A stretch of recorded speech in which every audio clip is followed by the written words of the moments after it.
Hello semuanya.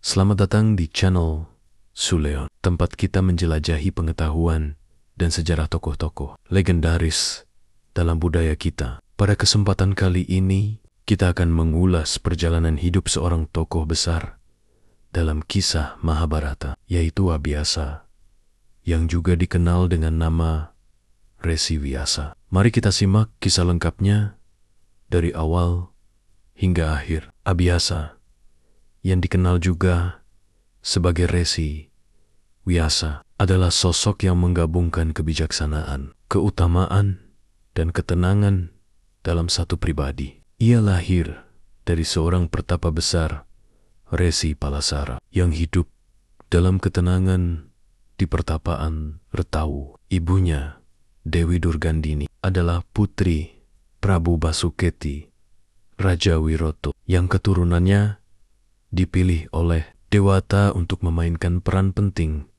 dalam sejarah besar dunia pewayangan. Caesar Castle.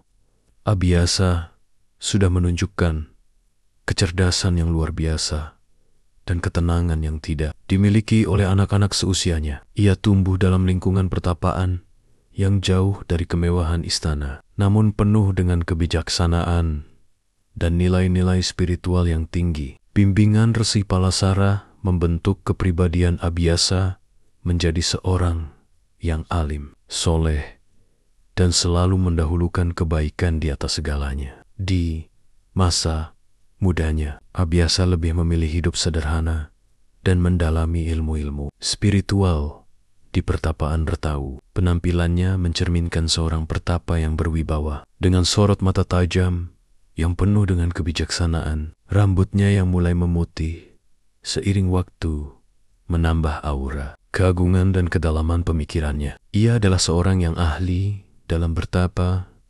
nujum, pengobatan, serta menguasai berbagai ilmu kesaktian. Di sisi lain, Abhyasa juga memahami tata negara dan tata pemerintahan yang kelak akan menjadi bekalnya ketika dipanggil untuk memimpin kerajaan besar. Namun, kehidupan tenangnya harus berakhir ketika tahta kerajaan Astina mengalami kekosongan setelah meninggalnya Prabu Wisitrawirya. Ibunya, Dewi Durgandini, datang menjemputnya di pertapaan dengan sebuah permintaan yang tidak bisa ia tolak. Dewi Durgandini, anakku, engkau yang terpilih oleh para dewata. Kini saatnya engkau kembali ke Astina. Tahta kosong dan rakyat memerlukan seorang raja yang bijaksana. Abhyasa, dengan ketenangan yang khas, menjawab tanpa keraguan.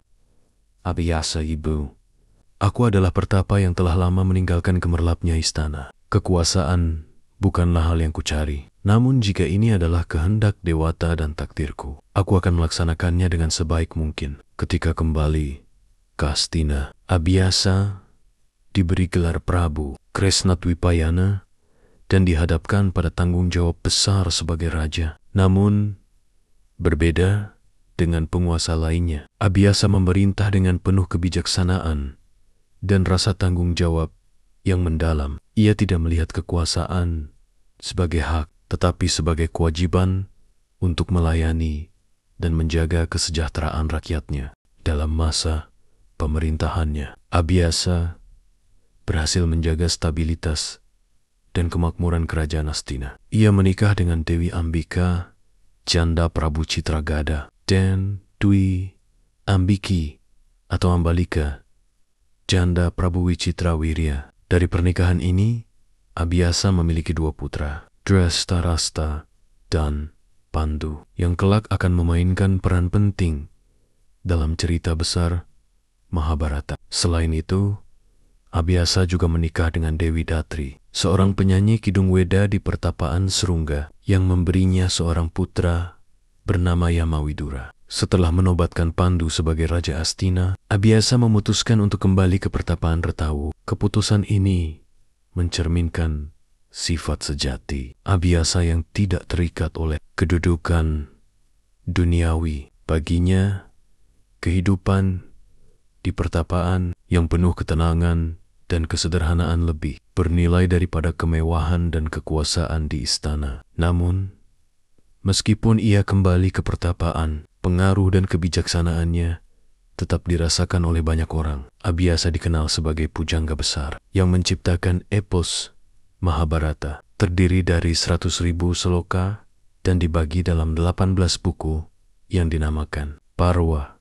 Karya ini bukan hanya sebuah cerita, tetapi juga cerminan dari nilai-nilai luhur yang dijunjung tinggi oleh masyarakat pada masa itu. Perjalanan hidup Abhyasa mencapai puncaknya setelah Perang Besar Bharatayuddha yang menjadi penutup dari cerita panjang tentang perjuangan antara kebenaran dan kebatilan. 1 pekan setelah kelahiran Parikesit, putra Abhimanyu dengan Dewi Uttari, Abhyasa memutuskan untuk meninggalkan dunia fana ini. Ia moksa atau mencapai kesempurnaan spiritual dan kembali ke alam nirwana dengan menaiki kereta cahaya. Abhyasa meninggalkan warisan yang sangat berharga bagi dunia, tidak hanya melalui karya sastra yang agung, tetapi juga melalui contoh kehidupan yang penuh dengan kebijaksanaan, ketenangan, dan pengabdian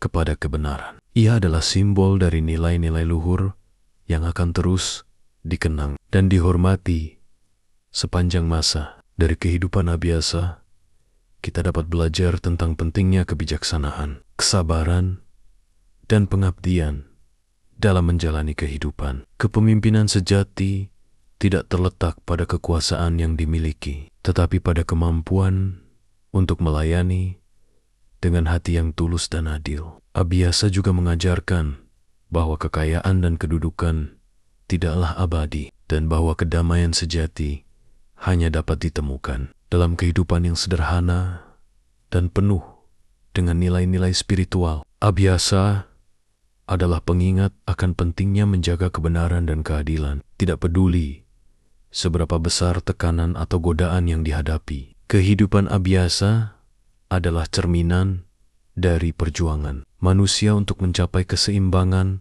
antara duniawi dan spiritual, antara tanggung jawab dan kedamaian batin. Demikianlah kisah lengkap tentang Abhyasa, dari kelahirannya hingga ia mencapai moksa. Seorang tokoh besar dalam Mahabharata yang kehidupannya penuh dengan pelajaran dan inspirasi. Semoga kita semua dapat mengambil hikmah dari perjalanan hidupnya dan menerapkannya. Abhyasa telah meninggalkan kita dengan warisan kebijaksanaan yang akan selalu relevan dari masa lalu hingga masa depan. Jangan lupa untuk like, share. Terima kasih telah menonton dan sampai jumpa di video berikutnya.